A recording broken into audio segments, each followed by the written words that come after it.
We're joined now by Geoffrey Dennis, Global Emerging Market Strategist for Citigroup. Jeff, always good to see you. And Thank you. You have been bullish on the emerging market story since the beginning of the year. And I know in your most recent note, you say this is a typical spring correction. Yeah, that's correct.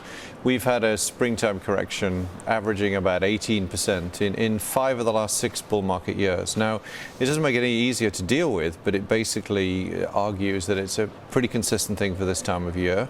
And what I know also argued is the average rebound of emerging markets from the end of that correction to the end of the year was 38%. So, you know, when you're in the middle of a storm like this, it feels really bad, but our view would be that once the selling is over, and it probably won't be too long, you have got the basis anyway for a pretty strong rally up to the end of the year.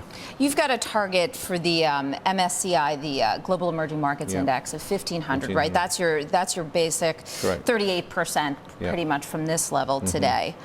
What makes the downturn that we're seeing this spring like every other one that we've seen? I mean, there are many that would argue that there are trends in place right now that make this a very different situation. I don't think it's any different, for example, to last year. I mean, in fact, you can argue if we're in the fairly early stage of the economic recovery, which began in the middle of 2009, it's very different from a positive point of view to the sort of downturn we had in the spring of 07, which was also followed by a strong rally, where that was near the end of the bull market. Whereas this feels to us still like it's relatively early in the bull market story, in the sense that you're 2.5 years into the bull market, the global economy's only been recovering for 2 years. Now, clearly, there are things going on here that worry people. So let's talk about Europe for a minute. Obviously, the European situation is concerning people, and there may be some more headlines about that in the short term. The dollar's rebound is very negative for the emerging markets, and ultimately we think that will top out and that will bring money back into emerging. Well, that actually, I want to jump in here, because in your note you talk about the two things that really turn this market around at a point at which we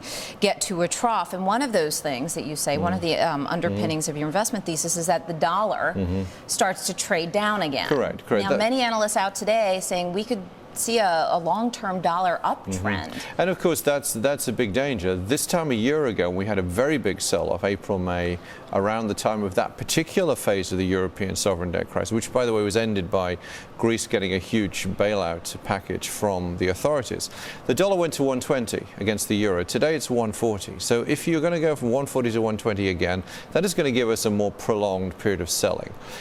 Our house view at Citi is that the dollar eventually comes back down again towards the 150 level by the end of the year. So it's a question of picking a spot as to when you think the dollar has peaked out. Because, of course, the behind-the-scenes agenda here is the U.S. economy itself is not that strong. It's doing okay. It's probably growing 2.5-ish, maybe 3% growth. And so there isn't really a lot of reason why you drive the dollar sharply higher from here, unless the European headlines continue to get worse and worse and worse. And that's the balancing act that people have got. But our view is that the dollar doesn't just keep continuing to rise. Let's talk once again about your top picks. You like China, Korea, Russia, Brazil. That's pretty consistent with where you were at the beginning of the year. We actually upgraded Brazil more recently, although still too early. China and Brazil are a theme. One of the other things that's actually going on in the emerging markets that gets lost in everything else that's going on around the world is that we think we're getting close to the peak in inflation in a lot of these countries, such as China, such as Brazil. And when that happens, monetary policy will no longer be tightened. You'll start to see interest rates peak. And as there's prospects for those rates coming down, I think money will pour back into these stock markets. So China and Brazil. China a bit more securely. Brazil's a little bit more complicated still. Both those markets are the same sort of theme. You buy them in anticipation of an interest rate peak. Well, it seems to me like countries in the emerging markets suffer when they start to report numbers that suggest there are inflationary trends. People get nervous. Yet when they start to report slower growth, people get nervous, which is something we saw with China today. In a way, I think, unfortunately, investors want to have their cake and eat it. You can't be worried about inflation on the one hand and then be worried about a slowdown. Now, the Chinese numbers were certainly weak.